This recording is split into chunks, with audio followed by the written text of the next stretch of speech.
Good morning, everyone, and welcome. This is Joe Scarice, your co-host and co-founder of the Creative Birth Strategy Podcast and House here on Clubhouse. We're going to get started here in just a few minutes. Let me just get myself set up so we can invite some people in and get rocking and rolling with our subject today. We provide education, networking, and strategy for real estate professionals nationwide on this podcast. Have to thank Clubhouse, as always. We are the only podcast that has a house here on Clubhouse. We offer in-person events throughout the tri-state area in North Jersey, Pennsylvania, and New York. And we now also offer CE accreditation courses for licensed real estate agents. And then we also offer worksheets for you to better understand how to pencil down your deals. And one other thing we have now, we have white label marketing where you can now learn how to broker and or correspond our money here at Lendmark. So we'll get started here in just a few minutes, and I'm going to start inviting all kinds of people in. Then we'll dive into our sponsorship and our events. And then we'll talk about our great subject that we put together today. Really excited about this discussion because I think it's extremely important because of where the market is going and shifting toward. So we'll get started here in just a few minutes. Alrighty. Invite some other people in here to get started. All right. So let's talk about the Creative Birth Strategy podcast itself. Okay. It's been around for a little over a year now. We're hitting close to 85 episodes. Very excited about that. You can find us on Apple Podcasts, Spotify, Amazon Music, LinkedIn, Facebook, Twitter, YouTube. We're also on TikTok now. We've expanded the social media presence quite a bit. We're pushing the agenda out there with our consistency on education. And I want to thank our sponsors, of course, as always. I want to thank Mr. Yerdal Perkins of Perkatech, who provides our social media strategy and our architecture to this entire podcast. And anything that you're seeing online, Yerdal is and Perkatech are very much involved with the branding and the recognition of all my social media analytics right now that's going on right now. So I want to thank him as always. He's been a great friend and associate and the colleague of this podcast from the very beginning. I want to thank Realty 4-in-1 with Miss Linda Pelagas, who provides a national publication for real estate professionals throughout the country as well as national events.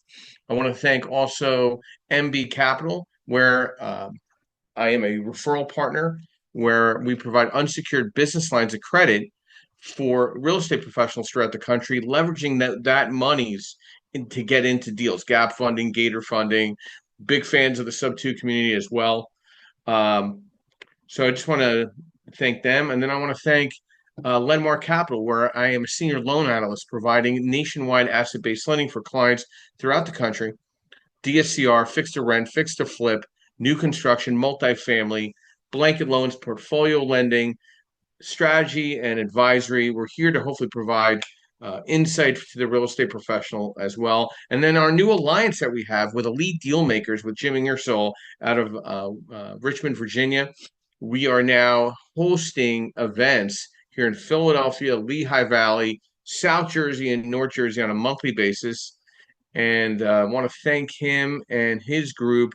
We're tying in with them. Very excited about our monthly events that we're rolling out. We have some great events coming up still with the rest of the month. We have Monday night, we're in Philadelphia at Newbold Exchange, where my offices are with Yordell Perkins of Perkatech. And then Wednesday night, we're at the Bethlehem Brewworks Fegley's up in Bethlehem, Pennsylvania. And then we're at February 27th. We're down at the 903 Brewery on the 27th for a panel discussion in Jersey City. So I'm pretty excited about that. And that's where a lead deal maker, North Jersey will be situated up there as well. We're also rolling out a ton of asset-based lending fundamental workshops. Keep an eye out for those. Please connect with me on LinkedIn or Facebook or Instagram, wherever you feel most comfortable to stay connected with our updates on education, motivation, and strategy. And our discussion today, the Section 8 loophole in real estate investing. Now, I did put a poll out today, this past week, and an overview to the discussion on LinkedIn as well as the other social media sites. As a landlord navigating the Section 8 loophole in real estate investing, understanding the key factor is crucial. The Section 8 loophole pertains to strategies utilized by investors to optimize rental income and mitigate risk when renting to tenants, benefiting from the Housing Choice Voucher Program. The initiative ensures landlords receive consistent rent payments, making it an appealing choice for real estate investors seeking stability and guaranteed income. In the realm of real estate investing, particularly with Section 8 properties, the most critical factors in comprehending the dynamics of the program and leveraging its benefits effectively. By grasping the nuances of Section 8 regulations and rental procedures and tenant selection criteria, landlords can ensure a smooth and profitable rental experience while providing essential housing support to those in need. Navigating the Section 8 loophole requires a strategic approach, emphasizing the importance of maintaining property standards, fostering positive tenant relationships, and adhering to the program guidelines. By prioritizing transparency, communication, and proactive property management, landlords can capitalize on the advantages offered by the Section 8 program while safeguarding their investments and cultivating a mutually benefit rental environment. And what is this telling me based on the current market condition? Every conversation I'm having with an investor, they're comparing the market rent to Section 8 rent. Does Section 8 rent make sense? Does the property cash flow based on Section 8 numbers? They're not even worried about the market rent. They're worried about the Section 8 voucher and how that will impact their bottom line on cash flow. They're concerned about rental the tenant landlord relationship. They feel more comfortable that they have a little more control of the tenant when it's in regards to Section 8 housing. Listen, our rates are leveling out around 7% this past week. The market is very strong for investors. Okay. This is not a home buying environment right now. Home buyers are sitting on the sidelines thinking values are going to come down one day. I just don't see that happening. I can't see more than a 10 to 12% decrease in values overall. So what happens? It's becoming a rental market.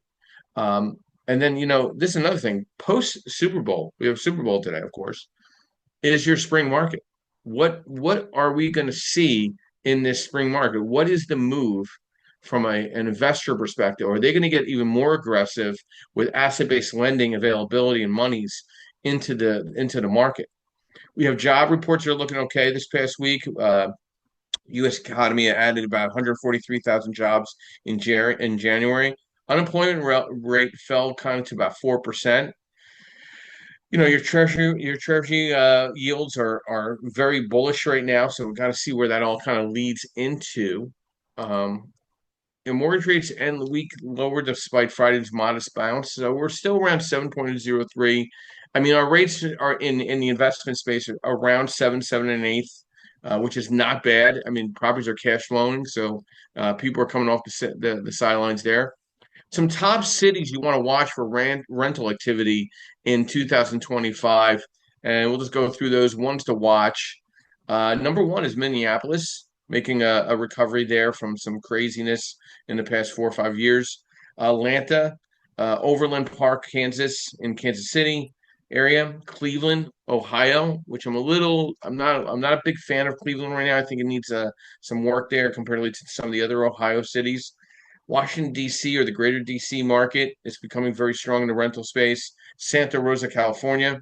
Detroit, the greater Philadelphia market, greater Chicago market, and the greater Cincinnati market are markets to watch on the rental home fronts. So let's get to some of our moderators today.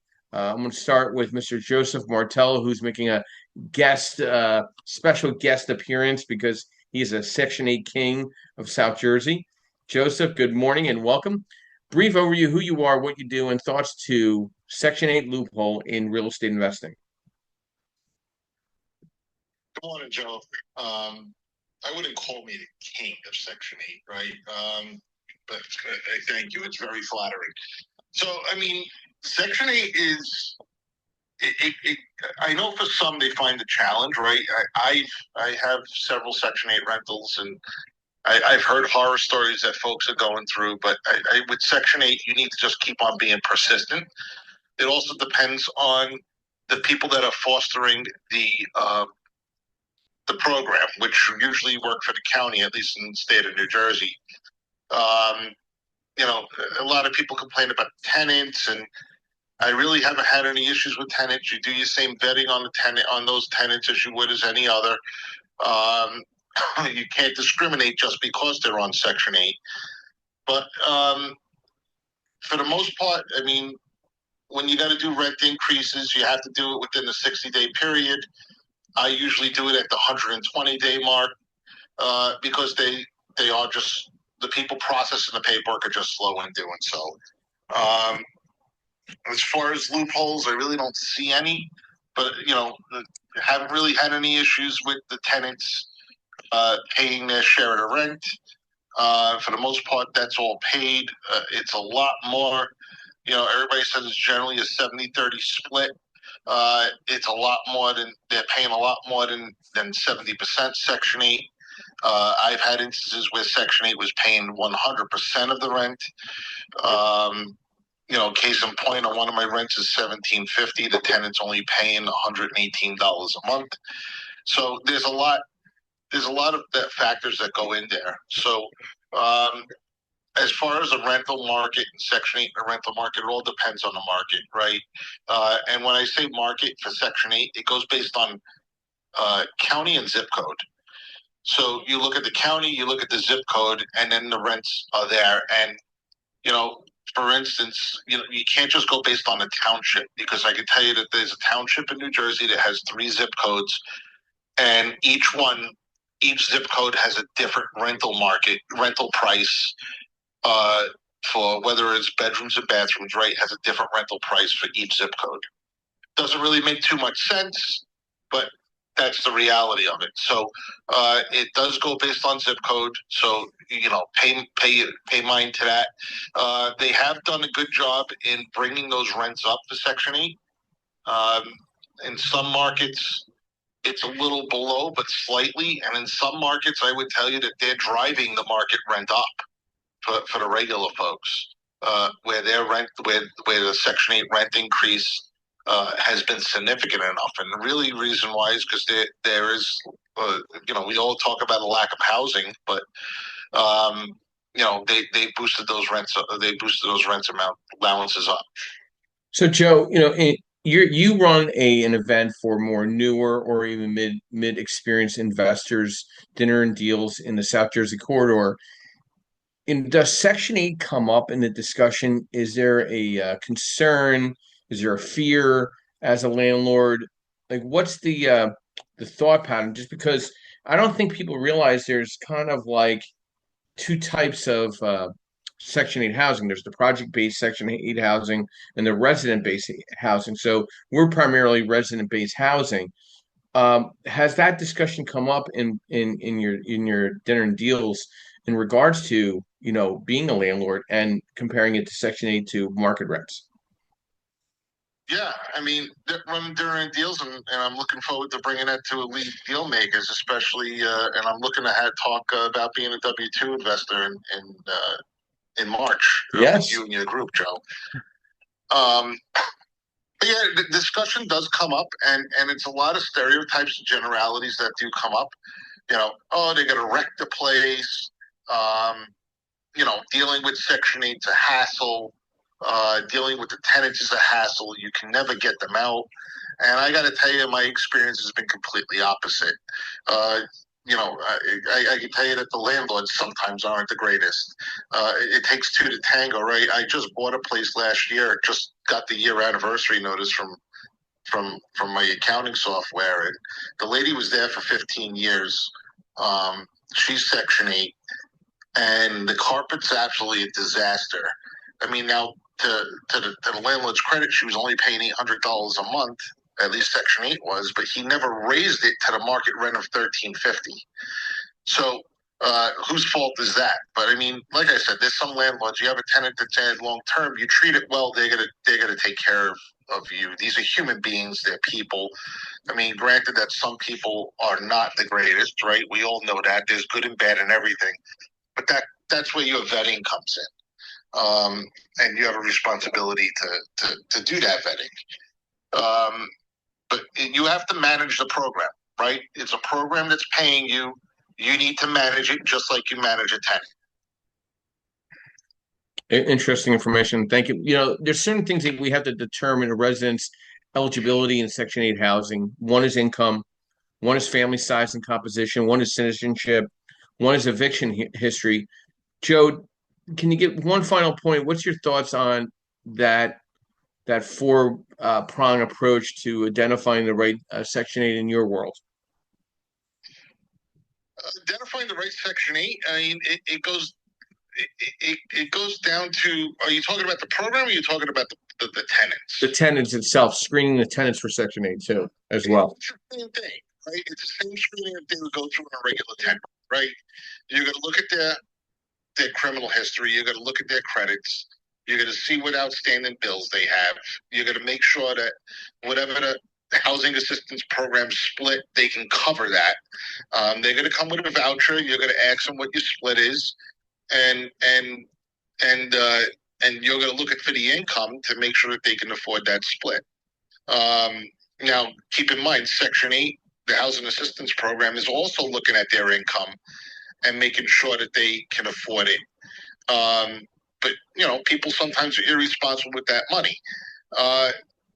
You know, how do they get? Do they work? How do they get back and forth to work?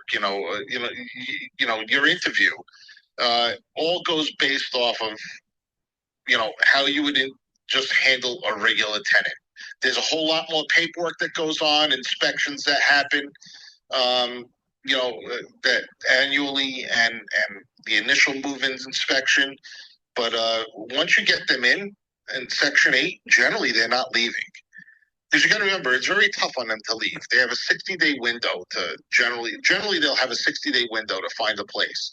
So they got to give you 60 days notice, and then they have 60 days notice, so that voucher becomes a problem for them. So, moving for them is a hassle, just as much as turnover is for you. So they're not looking to move. So you put a little bit of work on the front end, and you almost have a renter for life, if you will. And you just got to take care of the place like you should. Joe, thank you as always. Appreciate your insight, and it was great having dinner with you on Friday night. We do have pictures and evidence that you did have dinner with us. So just want to let you know that. Just to let your followers know. Good, Joe. Thanks. Thank you. We're going to go to ladies next. Miss D, good morning and welcome. Brief overview who you are, what you do, and thoughts to the discussion today, the Section 8 loophole in real estate investing. Good morning. Good morning, Joe, and good morning to the room. So I'm Donna Page, a long-term buy and hold investor, currently investing out of the Milwaukee, Wisconsin market primarily. However, we do invest over 9 states here in the country. And Section 8 is definitely one of the programs that we found to be one of our most profitable profit centers for our tenants.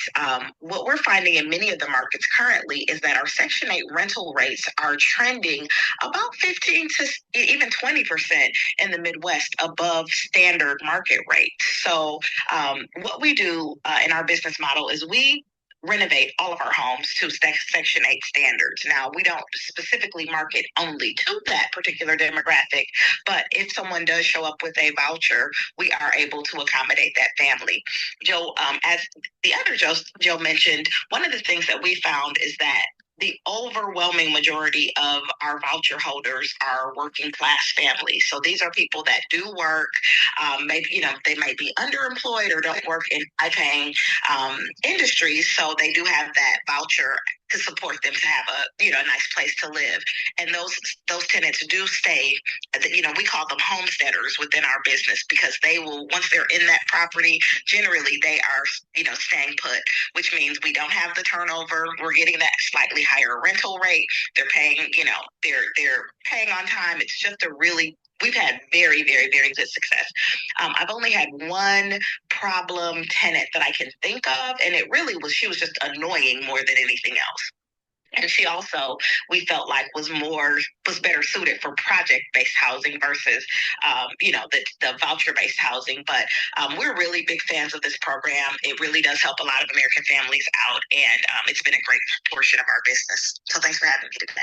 Donna, thank you. And some quick question. What homework would you think a newer landlord needs to do when it comes to Section 8 and occupying it with a Section 8 tenant? Like any pointers that you learned as you went that kind of remind you when I ask you that question, it reminds you of something like what kind of homework should you do before you occupy the unit with a Section 8? So one of the things that I always tell people is we have to remember that these are, again, generally working families. So we want to make sure that we're not just throwing the worst of our portfolio at this particular demographic. If you renovate these properties and make sure that they are, nice, clean, safe properties, generally these families are going to be very, very grateful to have a nice place to live. But also keep your current screening criteria in place. You don't have to accept any and everybody that shows up with a voucher. You do want to run those criminal background checks, your eviction histories, all the other things that you would normally do. The only difference that you should be making is instead of having them qualify for the 100% of the rent, just for their portion of the rent. And if you keep those screening criteria in place, you'll more than likely get a good tenant there. So that's my 2 cents. One last question, because it comes to mind. When it comes to utilities between landlord and tenant, any advice you can provide for anybody to be like for in regards to water, electric, gas?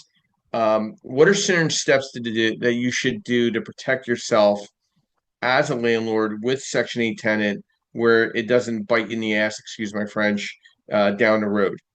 Absolutely. Make sure that those utility bills are coming to your office, that you keep an eye on them.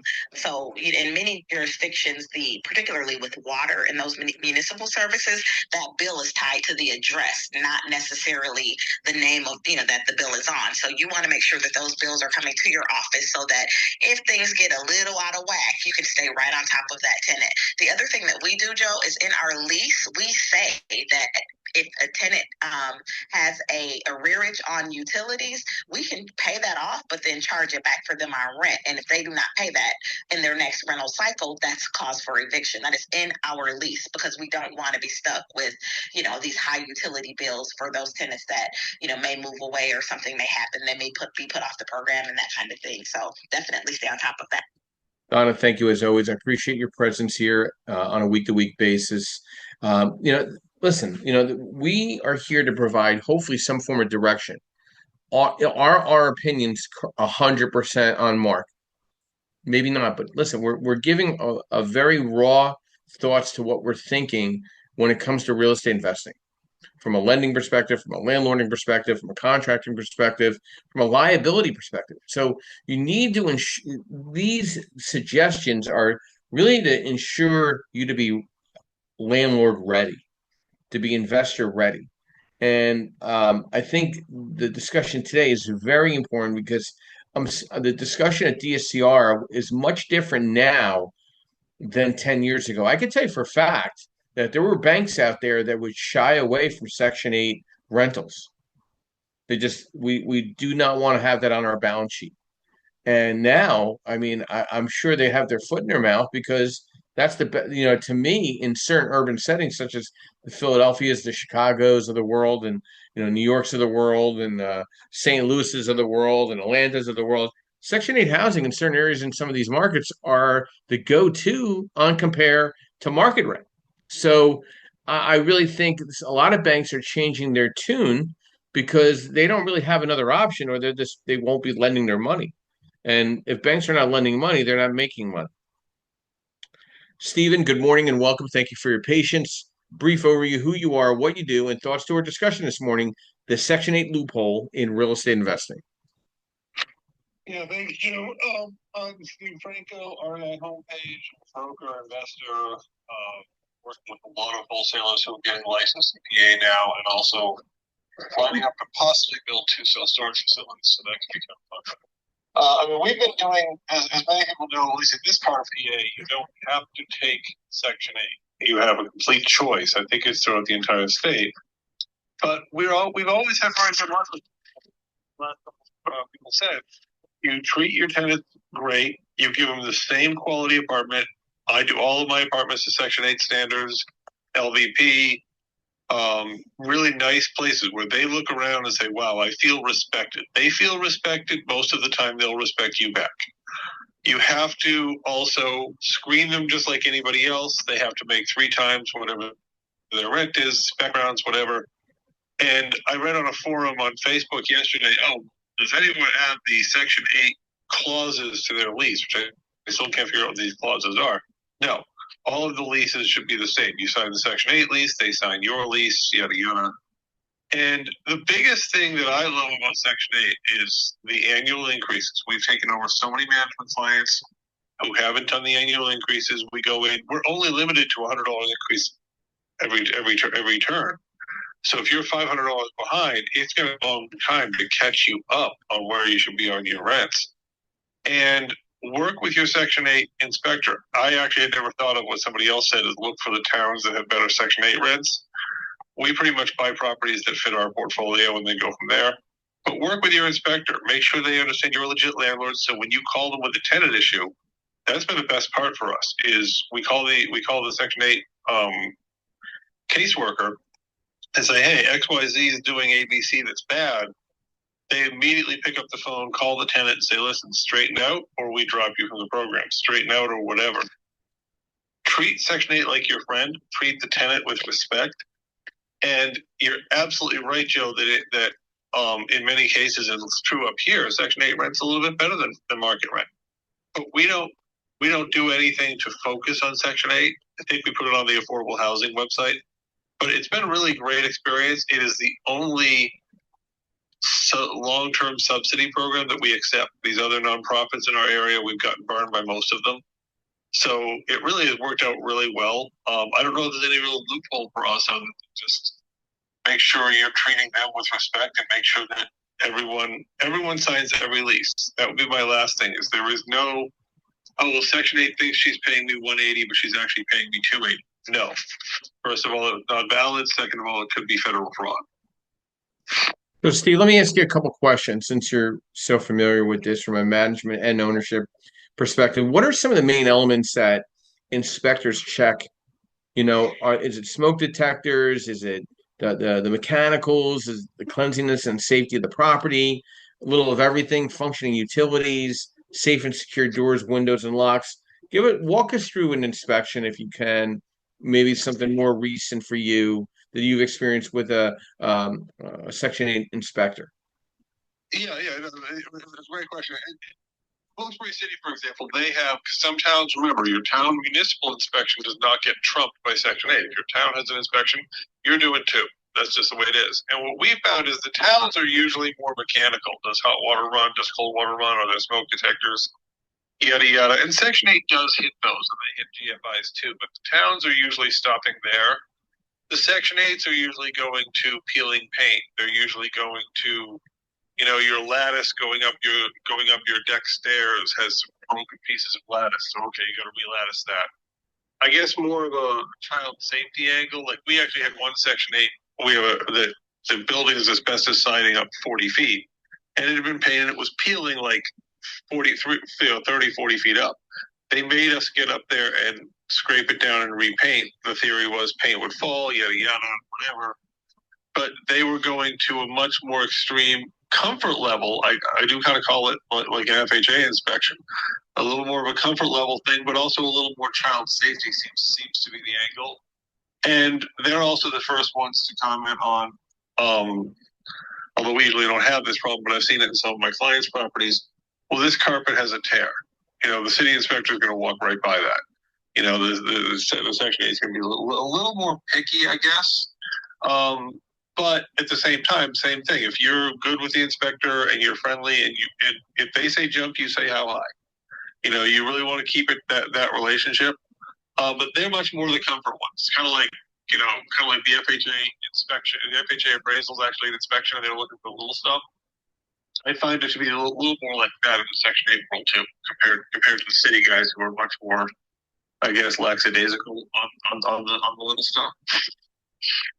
Interesting stuff. So I appreciate that. We're going to talk about some common myths of Section 8 that I think people are, I guess, misconstrued by just other people's thoughts. Myth number one, Section 8 tenants are hard to deal with. Difficult tenants exist across all income levels. The trick is screening. Check references, run background checks, and follow your gut. Okay? Myth number two, the government controls everything. Yes, HUD has rules, but you're still the landlord.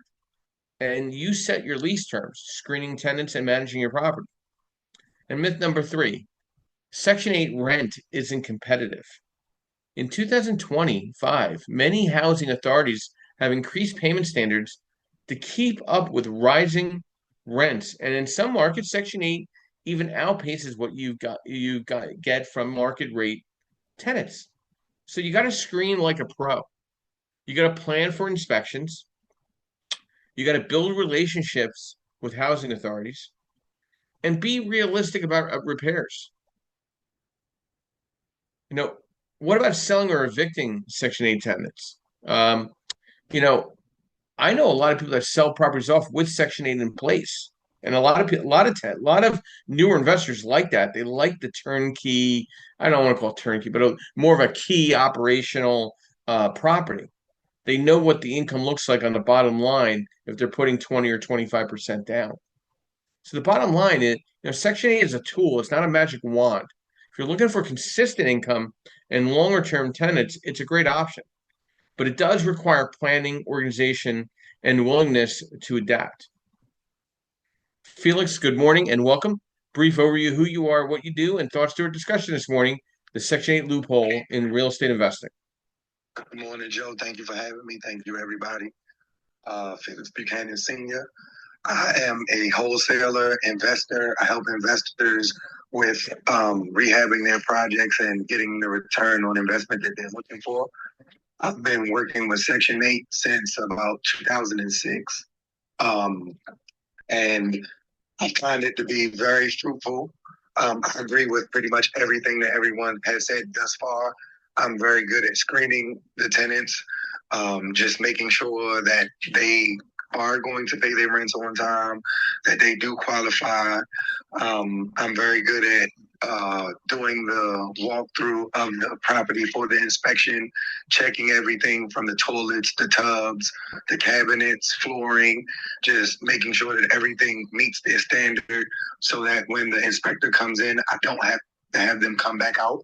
I do build relationships with every inspector so that there's never an issue with me, as well as I've built relationships with some of the people on the inside, the caseworkers, so that they understand that when they're working with me, here's, I like to make the process streamlined as possible because I do understand the program.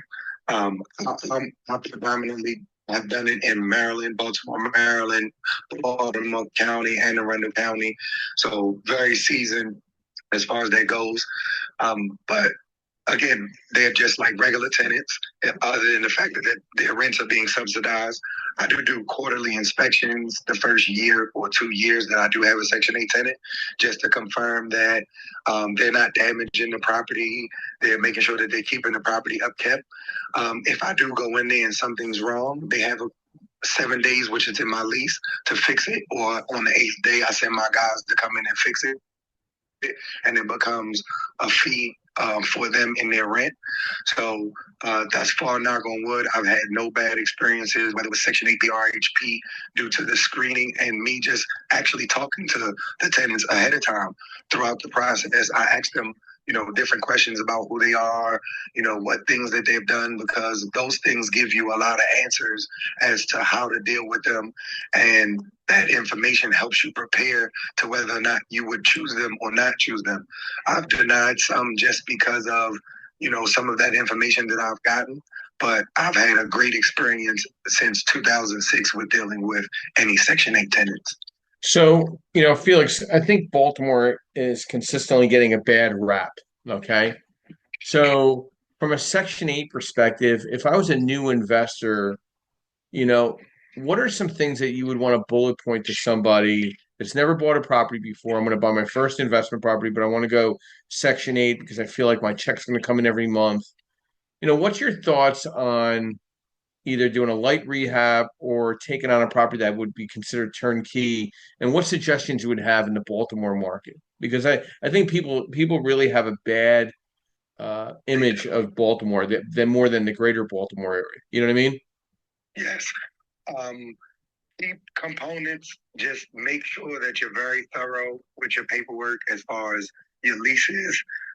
Make sure that you explain everything to a team, to the tenant. Make sure that any and everything that you feel as though that would be any type of issue to you as a landlord, that you put that in your lease and you have them initial it so that there's no question as them saying, oh, well, you didn't explain this to me or you didn't say this to me. I explained it to you and you initialed it. I think that Baltimore just gets a bad rap overall because it's Baltimore, and what people kind of look at it in that scope. That Section 8 and BRHP platform, even Baltimore County Housing Choice Voucher Program, everything has been pretty smooth. I haven't had a lot of, again, in my experience, but I would tell everybody just be thorough with your paperwork and what you're explaining to the tenant. Somebody has an interesting question, Felix. I don't know if you could answer this. Sure. This one gentleman had, or he had, had a property manager manage apartment, and later discovered a tenant had walked out 2 months before the lease expiration. They terminated the property manager, and they wondered if HUD still could cover the 2 months the tenant didn't pay. Tenant can't afford. I mean, they're not going to bridge anything like that. Like if somebody's in financial hardship, they're not going to bridge money for a tenant, correct? That is correct. But the thing about it is, was it just what the tenant owed, or did Section 8 did not pay for those 2 months? Would be The question. Yeah, they're not going to pick up the difference. Yeah, they're not going to pick up the difference. Different. No, Yeah. You got to take them to court for that. You got to file failure to pay, and Section 8 rent court is different from regular rent court. Yeah. Always keep that in mind. Yeah, it says the individual said the entire rent and Section 8. So Okay, Section 8 needs to pay that because you signed a HAP contract that made them responsible until the end of the lease term. yeah, I would think so because they can't pay the difference that's responsible to the individual. But I mean that would make no sense to me in my mind. Right. But I still think there's some great opportunities to think about when it comes to the pros and cons of Section 8 housing. Like what Felix said, and I don't want to ruin Felix's voice. Felix, it sounds like your voice is getting beat up a little bit with the weather. Yeah, so I thank you for coming in there. Yeah, no problem. I've known Felix, my gosh, it's over, yeah, 20 close to 20 years now. Yeah, exactly. By the way, I'm going to be in Baltimore at the Baltimore RIA on Tuesday night. Just want to let you know. So if you're in Houston right now, living the dream. All right. So some pros and cons of Section 8 housing: consistent rent payments, pre-screen tenants, and then tax credits. There's some tax credits out there that you got to talk to your accountant about. Some of the cons: dealing with the government. You are dealing with government. There's stricter inspections, of course, and tenants not financially qualified. I mean, if they didn't get Section 8, they wouldn't be able to pay what they're paying you. Let's be honest. There are some pros and cons here. So I don't want to paint a really rosy picture, but I also want to paint a picture where, right now, market rent is questionability. I mean, I would be focusing on markets for cash flow, not as much on appreciation, but on the cash flow and building out my cash flow reserves. And I think Section 8 you have a better option there in a consistency of cash flow if you buy the right way and do the right harder rehabs to the property. Doing the hard laminate flooring, doing a good backsplash to everything, making sure that there's not a lot of damage to the walls and kitchens and bathrooms, really solidifying some of the renovations that need to be done as a landlord up front. So you have a smoother transition as you, one, maintain a tenant, But two, when the turnover comes, would be the concern I have. We're going to our next moderator who's new, who's a colleague of ours, Mr. David Ingamy. David, brief overview who you are, what you do, and thoughts to our discussion this morning, Section 8 loophole in real estate investing. Dave, can you unmic? Yes. Good morning, everybody. Can you hear me? Yep, go right ahead. Brief. Okay, great. Yeah, hi everybody. My name is Dave Benjamin. As Joe mentioned, I'm actually new to the app here, but I have handled lending, title insurance, and most recently property and casualty insurance in the real estate space. I recently joined Joe's team in the lending space to assist him. He's been extremely busy, and I just literally joined his team over the last week, so I'm happy to be here. I will be a voice for some of you out there who will be dealing with Joe on some of the lending for these properties.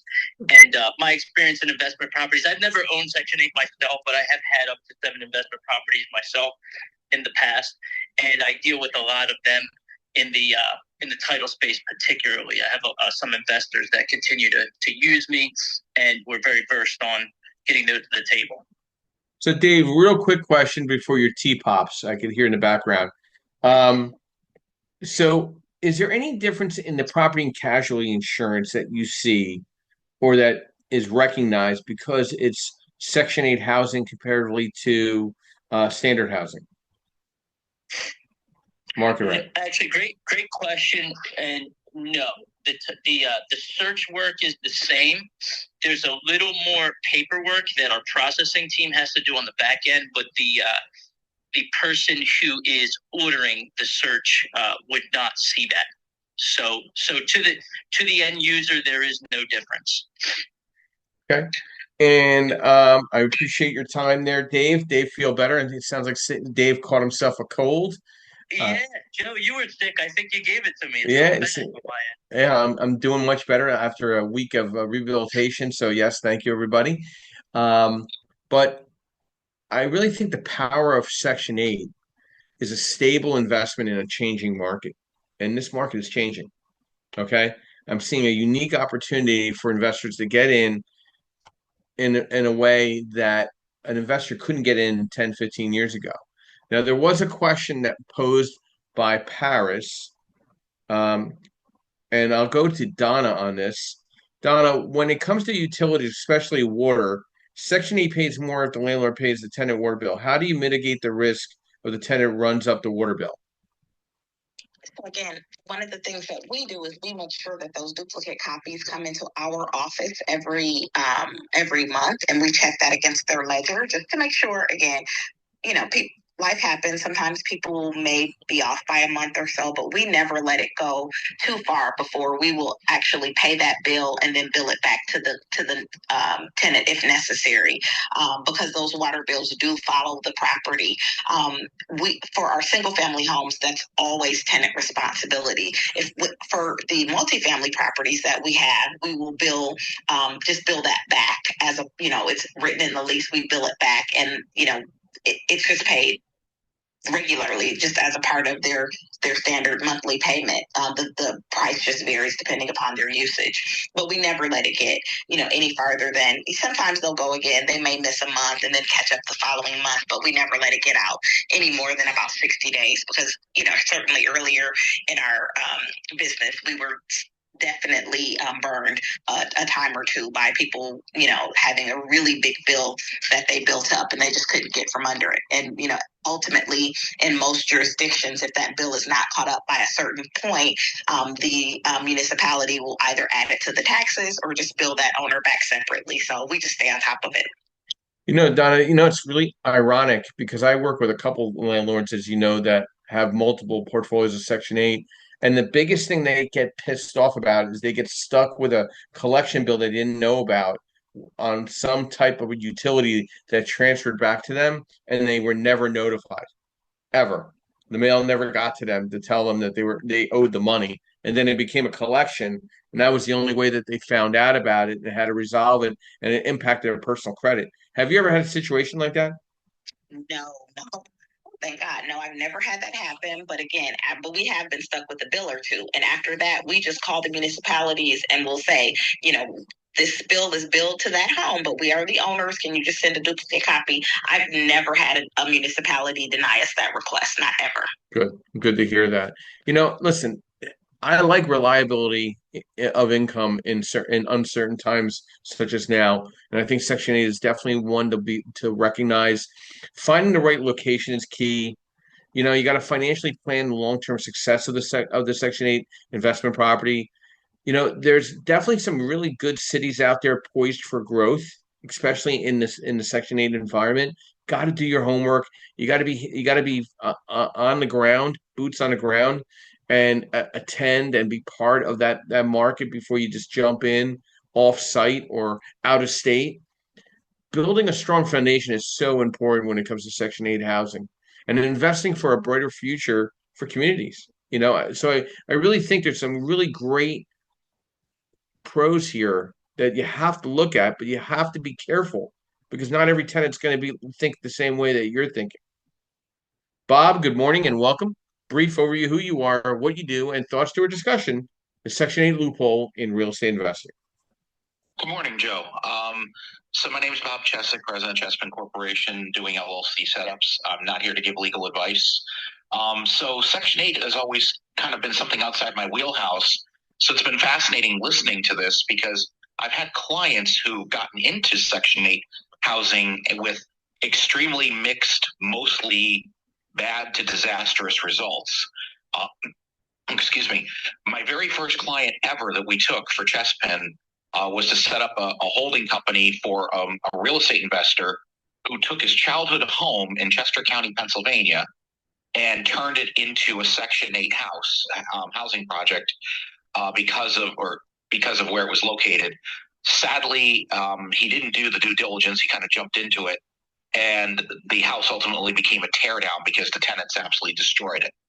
So listening to the due diligence part of this, making sure that you do your proper vetting and everything, absolutely a necessity. Now, I always grew up whenever I heard about Section 8 housing, and maybe this is growing up in Scranton where the mentality is a little different. And maybe Steve, I don't know if Stephen can even speak to this, but Section 8 was always just associated as, for lack of a better phrase, a dirty word. And it was not only, you don't want to be involved with Section 8, you don't want to be involved with the people who live in Section 8. Now, small towns, that's kind of what happens. But to hear how it's evolved, and not only evolved, but the most surprising thing I heard, and I'm sorry I don't remember who said it, is that you can actually make more money in some cases, depending on the market, by accepting Section 8. So I learned a lot today just listening to this, and I thank everyone for that. It'll help me in the future should I get somebody else who wants to do Section 8 housing. I mean, I'm not an expert on it, but at least when they're talking about some of the stuff, it'll be a lot more familiar to me. But yeah, I appreciate everything everyone's saying, and I personally learned a lot about this today. So thank you. I think, Bob, what's happened in the last, I would say, really quick in the last 5 years, more so than the last 10 to 15 years, is property management and property managers are so more involved in the day-to-day operations of a Section 8 rental, where more landlords 10, 15 years ago were self-managing and all the liability fell on themselves. And a lot of them weren't really good landlords. They just weren't good communicators. And it gave the whole stigma of the industry of Section 8 rentals a bad taste in people's mouth. I think there's more management companies that are very proficient in the Section 8 space and discussing the varied pros and cons to structure a good Section 8 environment for a tenant and landlord now than ever before because of software, AI, companies that all they focus is on property management. That's all they focus on, 110%. So like there's property management companies that won't even do market rents anymore. They'll just focus on Section 8 rentals. And I think that's the difference, why Section 8 has become so more appealing to an investor because they feel like they have a group of experts at day one going into that rental. Does that make sense? And Joe, would you like to give some insight, Joe? Yeah. I just wanted to add on to it, right? I mean, because you hear these horror stories about Section 8, and then we run to blame the tenant for it. But just like when a kid is doing something bad, you say, "Where are the parents?" I'm going to ask, where was the landlord? Where was the property owner? Where was the property manager to allow the property to get into that much disrepair? I mean, if you're running the house like a slum, you're going to have those horror stories because then you're not doing the repairs and you're not treating your tenants with respect. Um, and I think that was a key mantra here throughout all conversations with those who have Section 8 rentals, right? You treat your tenants with respect, they're going to respect the property, right? I mean, if you're not hearing from your tenants in years, I mean, shame on you. You should be checking in on them. Hey, everything okay?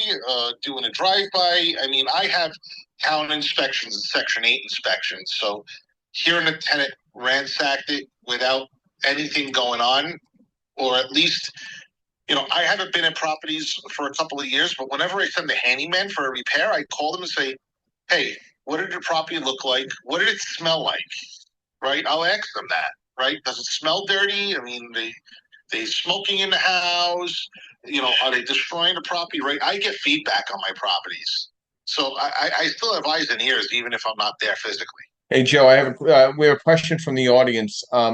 As a newbie, this young lady, do I need to have my house approved for Section 8 before I even consider having a tenant that has Section 8? Or can the tenant just come in, tell me they are Section 8, and then get approved for it? Now, this could be different from area to area, but what's your thoughts on that? Yeah, I could talk to you about my market in New Jersey. So you would market it just as you would for a regular rental, and someone's going to come up and they're going to say, I have a voucher."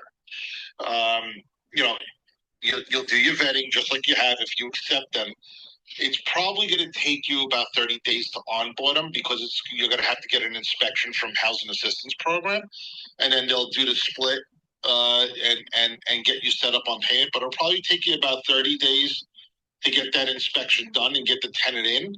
And then it'll probably take you about another 30 days for the payments to start rolling in. But once you're set up in the payments, you'll be fine every month. So that's the setup is a little bit of an investment, but like I said, they're generally not going anywhere. And someone called them a homesteader. I think that was D, right? So I mean, that's my front end. I mean, I'll kick it over to D if she has anything additional on that. Do you any thoughts to that as well? And then we'll go to Stephen. I'm so sorry. I was typing. I got a private message about the water bill, so I was typing a message. I'm so sorry. I missed the initial conversation. Joe, why don't you revisit? Joe? Yeah. So the question was, it's actually in a chat. Like, how do you select someone who is Section 8? Do you have to get it approved initially, or do you just market it as regular?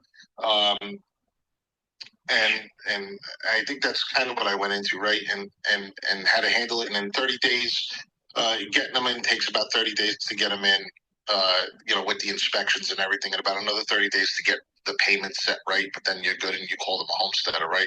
Absolutely, that's exactly it. So we do not market our units specifically to Section 8. We renovate so that if a qualified candidate or a qualified applicant does have a voucher, that process is not slowed up in any way, shape, or form.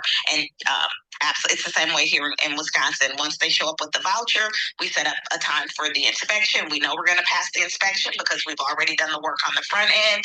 And actually, most markets, except for Houston's a market that does take a little bit longer, but we're finding that most of the markets have started to sort of, catch back up with themselves, so to speak. During COVID, there were really a lot of lags as far as payments and getting those inspections scheduled. But right now, we're about 30 days out or so. And, again, with those higher rental rates, it's definitely worth the wait. Thank you, Dee, and thank you, Joe. Hey, Steve, quick question on the back end here. Where do you see advantages and downsides to Section 8 property management right now? So we manage both in our company, and like everyone else said, there is need to be pre-qualified before you get on the Section 8. Well, there is no Section 8 advertising list up here. But the advantages to Section 8 as far as property management, I mean, if you screen them the same and you treat them the same, in theory, you have the same quality tenant. They just have a different paying system. But the biggest advantage that we've found is having that Section 8 caseworker, I guess it's called, that if there is a tenant issue, if there is a late pay, if there is a bad activity, you've got someone to call who will put a little more leverage on the tenant without having to go to the magistrate. We've gone to magistrate less for Section 8 tenants than we have with regular tenants, because you call the caseworker and say, and they'll call the tenant and say, listen, straighten up, fly right, or lose Section 8 for, I forget if it's 5 years or forever or whatever. The point is you have that extra pressure. And also, I mean, bluntly, these people are getting a very cheap or free home. And so as long as you're giving something of value, they realize the value of it. They realize, hey, I don't want to lose this. I don't want to lose this nice house. My kids are settled. I don't want to lose this, really great opportunity that I can get by in a way that I couldn't another way. And we do find most of our Section 8 tenants are working. The whole, they're scum, this, that, the other thing isn't actually true in our experience. I'm not sure where the stereotype comes from. Maybe it's really old, but in our experience, they're either working or there's a legitimate reason. Hey, there's better visibility, whatever. So we haven't found these Section 8 people are bad mantra to be at all true. Yeah, I think, Section 8, management and maintenance can offer many benefits to landlords. I really would be leaning more, as a lender, I'd be more confident knowing somebody that's newer in the business is leveraging a property management company that's proficient and efficient in their market with Section 8. Okay. I didn't have that option when I got into the single family through four family space up in Lehigh Valley 20 years ago. There was no property management presence. You had to self manage, you had to be very involved, and it got very personal. And I think hiring qualified and experienced property management, I think, can share a little more compliance with the program's rules, reduce vacancy rates and turnover costs, and hopefully provide a stable source of rental income. Some of the steps that we outlined amongst our moderators today, I think, will help make most of you identify a better rental property investment and be a better landlord if you decide to take on Section 8. And I want to go to Mr. Joseph Martell to get his final thoughts on this discussion and thoughts to Section 8 loophole in real estate investing. Joe, good conversation as always. Yeah, listen, it's not always a tenant that's wrong, right? And just like I mentioned, where was the landlord? You have a responsibility to your tenants, your residents, the program as a whole, just as much as they have a responsibility to you. It's more about than just getting that rent, right? A lot of questions about water bills and all those other intricacies that you have the same problems with regular tenants as you do with Section 8. And the stereotype is out there. I think that's because there's good and bad in everything, both in the tenant and landlord world. So the responsibility and blame isn't just one-sided. So just keep that in mind. So don't let that get you scared, overly cautious, right? Go and learn about the program and learn who the folks are that manage it in the counties. I know it's challenging dealing with government employees, but then and then move along. That's all I have for you, Joe. Thanks, Joe. My last thoughts to this is understand your market, choose the right location, set clear investment goals, conduct thorough due diligence, secure financing wisely, and building a strong network. I think building a strong network kind of encompasses the first five thoughts. Bob, do we have an event room after this for you in regards to some updates? Yes, there are major news on the Corporate Transparency Act. It's roaring back to life in a big way. I'm going to open up a room about 60 seconds after you close this one right here in the Creative Burst Strategies house. This is a major impact for all real estate investors. You need to hear it. So please join us. Will Elon be on the call? Unfortunately, Elon had something to do today, so he will not be there. Bob, I've known Bob a long time. So I like to bust the chops where I could get in there. So I want to thank our sponsors today. I want to thank MB Capital, where I'm a referral partner providing unsecured business lines of credit for real estate investors and professionals throughout the country. I want to thank Mr. Yardall Perkins of Perkatech, the co-founder and co-host of this podcast and of my social media platform and social media architecture and administration. I want to thank Realty 4-in-1, Miss Linda Pelagas, as always. She's been a great sponsor and great add to my team throughout the country with national events and national publication. I want to thank Lendmark Capital, where I'm a senior loan analyst providing nationwide asset-based lending for real estate investors throughout the country. And I want to finally thank our new alliance with Elite Dealmakers, where we're now hosting events in Philadelphia, Lehigh Valley, South Jersey, and North Jersey every month. We're providing events on education and networking and strategy. We have 2 events this week, one in Philadelphia Monday night. Wednesday night, we're in Lehigh Valley. I'd love to see all of you there. And my quote this morning, do things for people, not because of who they are or what they can do in return, but because of who you are. Everybody have a great Sunday. Be well. Enjoy the Super Bowl. We'll see you next Sunday, 9 a.m. Eastern Standard Time, and I'll be ending the room in the next 30 seconds. Thank you.